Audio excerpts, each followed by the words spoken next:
Iran yailaumu Marekani kwa kuvunjika mazungumzo ya kusaka amani. Mtazamaji na mfuatiliaji wa chaneli hii, ni kusihi tu kuendelea kusubscribe, kulike na kushare kila aina ya tukio la kimataifa kutoka Zaki Digital. Mimi ni Waridi Almas. Suala la kuvunjika kwa mazungumzo ya amani kati ya Marekani na Iran limeanzia miaka mingi iliyopita. Katika uhusiano wenye misukosuko kati ya mataifa mawili yenye nguvu, Iran na Marekani, uhusiano huo haujawahi kuwa mwepesi kabisa. Tangu zamani kumekuwa na hali ya kutokuaminiana, hofu na mashindano ya kisiasa ambayo yamekuwa yakiathiri kutoka kizazi hadi kizazi cha viongozi. Kwa miaka hivi karibuni, dunia ilishuhudia jitihada za kuleta amani kupitia makubaliano kuhusu mpango wa nyuklia wa Iran. Makubaliano haya yalionekana kama mwanga wa matumaini kwamba pande mbili hatimaye zinaweza kuelewana. Iran ilikubali kupunguza baadhi ya shughuli zake za nyuklia kwa masharti kwamba vikwazo vya kiuchumi viondolewe. Lakini mwaka 2018 mambo yalibadilika ghafla. Marekani ilijiondoa kwenye makubaliano hayo. Hatua hiyo ilitikisa sana uhusiano huo. Kwa upande wa Iran, hali haikuwa tu uamuzi wa kisiasa, ilionekana kama usaliti. Ilikuwa ishara kwamba hata wakikubaliana leo, hakuna uhakika wa kesho. Tangu hapo, hali ya kutokuaminiana ilizidi kuongezeka sana. Iran ilianza kujiuliza, tunawezaje kumwamini tena? Hili ndilo swali ambalo limekuwa likiathiri kila jaribio la mazungumzo ya amani. Wakati wa mazungumzo mapya yalipoanza kujadiliwa, matarajio yalikuwa makubwa sana. Dunia ilikuwa ikitarajia kuona hatua mpya kuelekea utulivu, lakini nyuma ya pazia mambo hayakuwa rahisi kabisa. Iran ilidai kwamba ili mazungumzo yafanikiwe, lazima kuwe kuna mazingira ya haki, mazingira ambayo hayana vitisho wala mashinikizo yeyote. Hapo ndipo mvutano ulipozidi. Marekani ilipoendelea kuweka vikwazo vya kiuchumi dhidi ya Iran.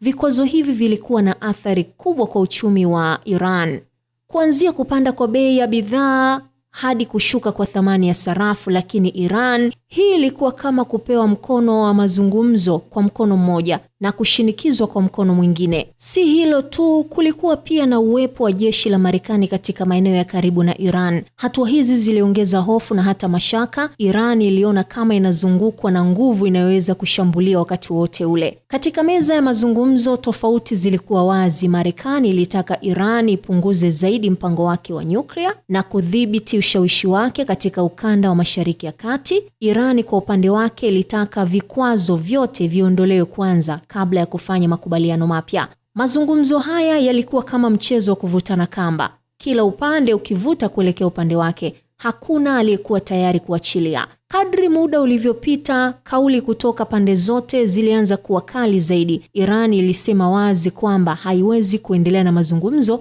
ikiwa Marekani itaendelea na mashinikizo, ikisisitiza kwamba diplomasia ya kweli inahitaji heshima na uaminifu. Kwa upande wa Marekani, viongozi wao walidai kuwa wanachukua hatua hizo kulinda usalama wa dunia. Waliona kwamba Iran lazima iwajibike kwa matendo yake kabla ya kupewa nafuu yeyote ya vikwazo. Hapo ndipo mazungumzo yalipoanza kuyumba. Kilichokuwa kimeanza kama jitihada za kujenga daraja kilianza kubadilika kuwa uwanja wa lawama. Iran ilianza kuilaumu wazi Marekani. Kwao sababu ilikuwa rahisi sana: huwezi kuzungumza kuhusu amani huku ukiendelea kuweka shinikizo. Huwezi kudai uaminifu huku ukivunja makubaliano ya awali. Lakini wachambuzi wa kimataifa wanaona picha pana zaidi. Wanasema mgogoro huu si wa leo wala wa jana. Ni matokeo ya historia ndefu ya kutokuaminiana, tofauti za kiitikadi na hata mapambano ya ushawishi wa kisiasa katika ukanda wa Mashariki ya Kati. Kwa mtazamo huu, lawama haziishi upande mmoja. Ni kama hadithi ya watu wawili waliowahi kuumizana, kila mmoja akiwa na kumbukumbu zake, hofu zake na hata msimamo wake mgumu. Leo hii dunia bado inaangalia kwa karibu sana. Je, Iran na Marekani wanaweza kuweka tofauti zao kando na kuanza upya, au wataendelea kubaki kwenye mazungumzo ya lawama na hata mvutano? Jibu bado halijulikani kwenye hili. Lakini kilicho wazi ni kwamba bila uaminifu, hata mazungumzo mazuri zaidi, na hadi pande zote mbili zitakapokuwa tayari kujenga uaminifu huo upya, safari ya kuelekea amani itaendelea kuwa ndefu na hata yenye changamoto kubwa zaidi. Kinachoendelea kati ya Marekani na Iran kinagusa baadhi ya nchi za Kiarabu, ambapo matarajio yao makubwa katika mazungumzo haya ilikuwa ni kuhakikisha mambo yanakaa sawa katika ukanda huo. Ndiyo maana kulikuwa kuna hali ya afueni miongoni mwa nchi za Baraza la Ushirikiano wa Ghuba wakati Marekani na Iran zilipokubaliana kusitisha mapigano kwa muda. Tangazo hili lilimaanisha kusitisha kwa muda kwa mashambulizi ya kulipiza kisasi ya Iran, ambayo haya yalikuwa yakilenga miundombinu ya kijeshi pamoja na kiraia katika nchi hizo. Mwitikio wa nchi wanachama wa Baraza la Ushirikiano wa Ghuba umekuwa sawa katika mambo mengi, hasa wito wao wa kawaida wa kufikia suluhisho la muda mrefu. Wakati huo huo, Umoja wa Falme za Kiarabu umekuwa na sauti kali zaidi kuilaani Tehran. Kinyume chake, Omani imechukua msimamo tofauti zaidi katika kuikosoa Washington na hata kujihusisha moja kwa moja na Tehran. Swali kuu sasa ni iwapo makubaliano yoyote kati ya Marekani na Iran yanaweza kutoa kile ambacho nchi za Baraza la Ushirikiano wa Ghuba hatimaye zinataka. Jibu la nchi ya Qatar limejikita katika kupunguza mvutano, ushirikiano wa kikanda na hata kulinda mtiririko wa nishati duniani. Majid Al-Ansar, msemaji wa Wizara ya Mambo ya Nje ya Qatar, amesema katika mkutano wa waandishi wa habari kwamba kipaumbele cha haraka cha Doha ni kuimarisha usitishaji mapigano na kuwa amani ya kudumu. Doha pia imetoa wito wa kuwepo kwa mfumo mpana wa kikanda wa mazungumzo ambayo yatajumuisha mataifa ya Ghuba na nchi zinazounganishwa kwenye eneo hilo kupitia mnyororo wa ugavi.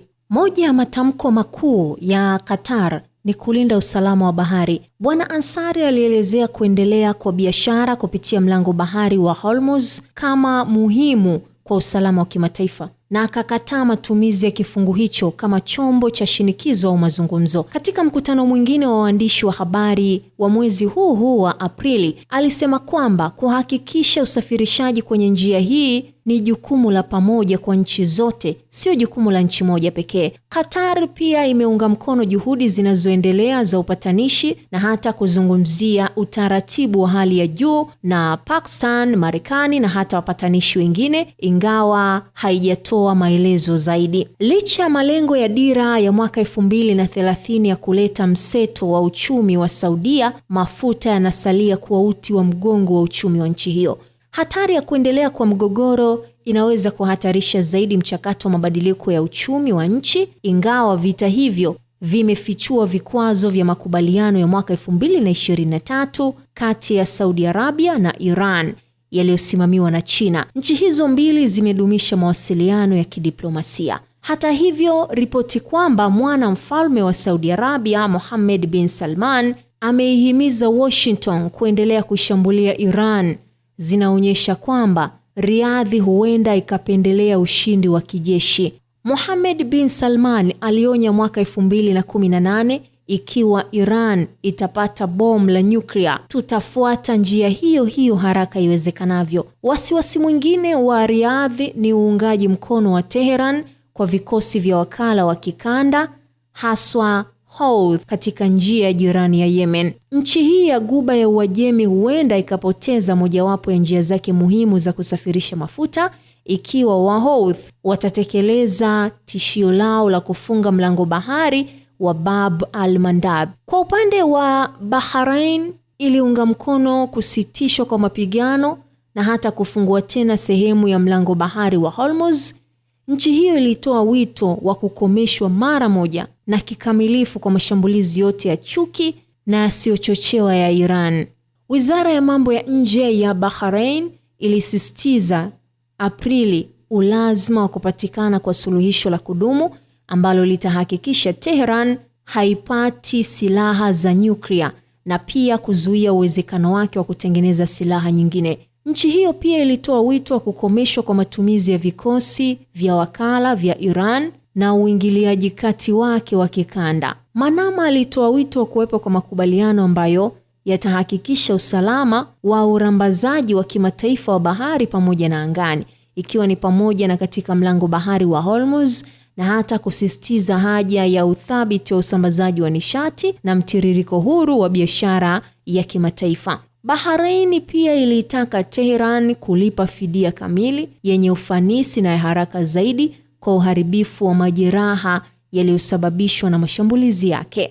Omani, ambayo ina historia ndefu ya upatanishi kati ya Washington na Tehran, siku zote imekuwa mtetezi mkali zaidi wa kudorora kwa pande zote mbili, na imefuata njia hii ndani ya mfumo wa sera yake ya nje ya urafiki kwa wote na hata uadui kwa yeyote. Muscat nayo imekuwa na misimamo mikali zaidi dhidi ya Marekani miongoni mwa wanachama wa GCC, kiasi kwamba waziri wa mambo ya nje wa Oman, Badir Busaid, baada ya kuanza mashambulizi ya Marekani na Israel dhidi ya Iran, alionyesha kutokufurahishwa kabisa na Washington kwa kuvuruga mazungumzo kabla ya vita. Akihutubia Marekani alisema, hivi sio vita vyenu. Matamshi yake yamekuja huku kukiwa kuna uvumi kwamba Israeli ndiyo iliyochangia uamuzi wa Donald Trump kuishambulia Iran. Muscat inasawazisha wanachama wake katika Baraza la Ushirikiano la Ghuba na hata uhusiano wake na Iran. Oman ilikaribisha usitishwaji wa mapigano, lakini ilitaka kukomeshwa kwa kudumu kwa hali ya vita katika eneo hilo. Vyombo vya habari viliripoti kwamba Oman na Iran zinafanyia kazi itifaki ya pamoja kufuatilia usafiri wa baharini katika mlango bahari wa Hormuz. Nini kitafuata mara baada ya Iran kulaani Marekani kuwa sehemu ya kuvunjika kwa makubaliano? Je, nchi jirani na Iran ni kauli zao zipi zitaweza kutolewa? Endelea kuifuatilia channel hii ya Zaki Digital.